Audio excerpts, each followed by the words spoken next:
ہمیں کب کی فکر نہیں کرنی کہ اللہ کی مدد کب آئے گی، میری دعا کب قبول ہوگی، مجھے اجر کب ملے گا۔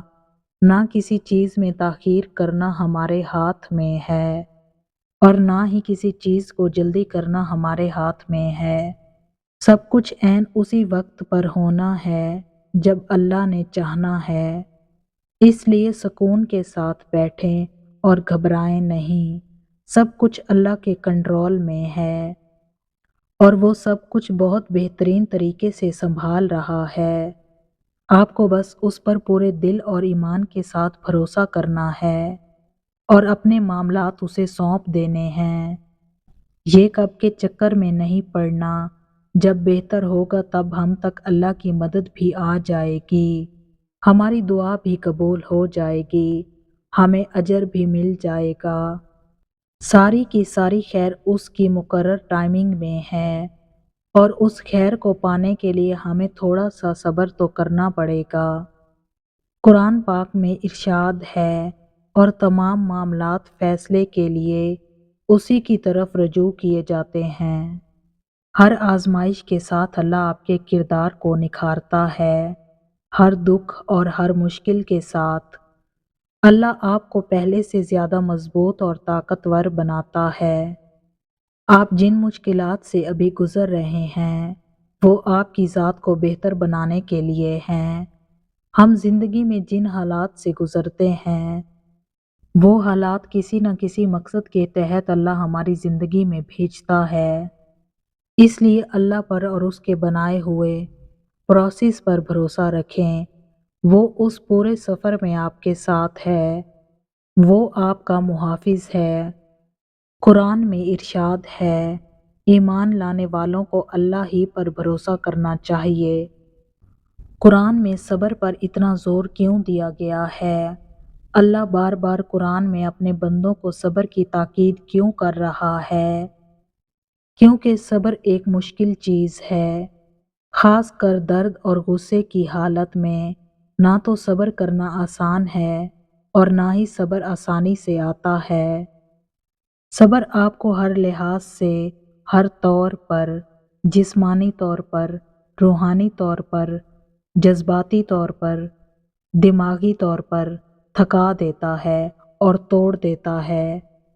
اس لیے ہمارا رب قرآن میں بار بار ہمیں صبر کرنے کے لیے حوصلہ اور ہمت دے رہا ہے اور اسی لیے ہمارے رب نے ہم سے وعدہ فرمایا ہے کہ اگر ہم صبر کریں گے تو وہ ہمارا ساتھ دے گا اور ہم ہمیشہ اسے اپنے ساتھ پائیں گے۔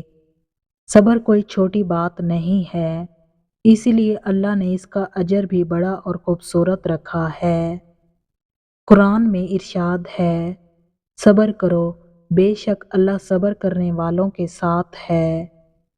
تم پریشان ہو لیکن کیوں پریشان ہو؟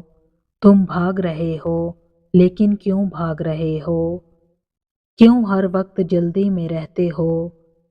جب جانتے ہو کہ اللہ نے وقت کے مطابق ہر چیز تمہارے لیے پلان کر رکھی ہے کہ تمہیں فلاں چیز فلاں وقت پر ملنی ہے، تو کیا بلا وجہ بھاگنا اور خود کو تھکانا بہت بڑی بے وقوفی نہیں ہے؟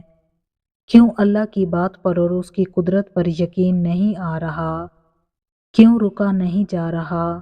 کیوں عادت ہو گئی ہے پریشان رہنے اور بھاگنے کی، غموں سے، مشکلات سے، اور اب اللہ سے بھی بھاگنے لگے ہو؟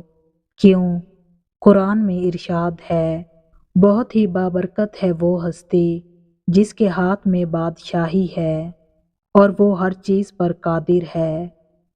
صبر کرنا آسان نہیں ہوتا، کبھی کبھی لگتا ہے جیسے آپ میں صبر کرنے کی مزید طاقت نہیں رہی ہے، بس آپ ٹوٹ گئے ہیں اور آپ کی بس ہو گئی ہے۔